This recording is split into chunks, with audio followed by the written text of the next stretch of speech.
Assalamualaikum warahmatullahi wabarakatuh. Hari ini kita akan membersihkan senjata Aceh jenis Rhodos. Alat yang kita perlukan saat pembersihan: jeruk nipis atau limau dan arang kayu bekas kayu bakar.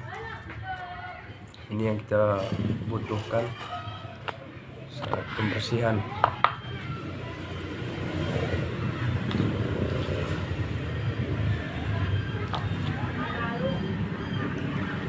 Senjata ini sangat tua.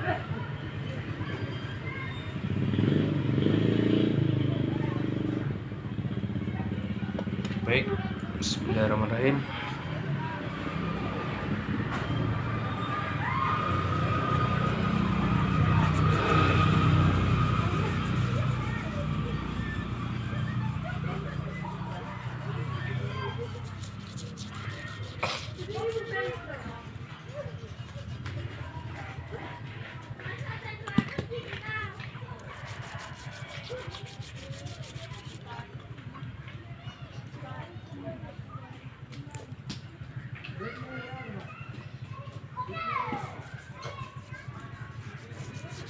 Apa tu, Cut?